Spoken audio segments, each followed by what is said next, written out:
mana barnootatti waytii qormaataa walirraa hatuun wal hachisiisuun haala mijjeesuun taya hattuun hanni beekama haraama.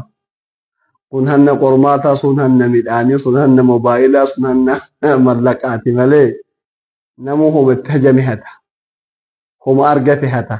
Hattuun hattuma, kun haraama. Man ghashanaa falaysa minna.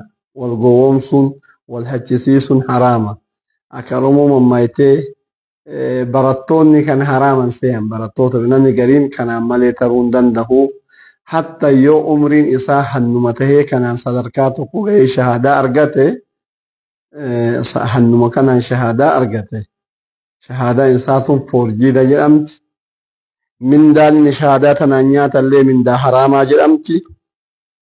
Kanaaf rabbi sodaatee rabbi itti haa banu malee namarraa galabbaxuun hatullee qormaata hachisiisulleen nama hate arganii cal'isullee maasiyaa sheerii qaba. Ufii hatulleen qormaata haala hannaani hachisiisulleen nama hatu arganiiti cal'isulleen. wal asri inna al-insaana lafii khusrin illa alladhiina aamanuu wa camiluu الصالحaati وتواصوا بالحق وتواصوا بالصبر. وفي هتولين انتهوا hachisiisulleen intahu nama hatuuf ka hachisiisullee argan itti cal'isuun intahu.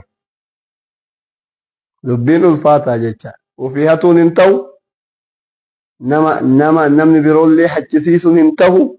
Namni biroollee ka hatu yookaan ka hachisu argee cal'isuun intahu. Haraama. Haraama jabaadhaa irraa fagaatuun waajibaa jecha. Namni waan akkana irraa argame toobatuu waajiba. Naam. Obboleettiin deene takka akka jettu akka qaba nama manguddoodha. Nama waggaa 90 madaa wayiitu harka irratti bahee sababa madaa harka irratti bahee saniif dawaa fayyadamanii dhiqatuu hin danda'amne tayammumaan salaataa jennaan ittiin amanne akkamitti biyyeen salaatan jedhanii didanii kabeenu wadda'atuu malee kabiyyee kun nuun taane jedhanii torbaan tokko odoon salaanne turanii amma garuu salaatatti deebi'anii salaata torbaan tokko akkam godhanii. Haati teenna yookaan akkaawwan teenna tun wudu'a malee tayammumaan salaatuun beekan hin didan salaata natti hin fakkaatu jedhanii ni didanii torbaan tokko odoon salaanne turanii salaata san qadaa baasnamoo akkam goonaa. Asirratti namni salaata dhiise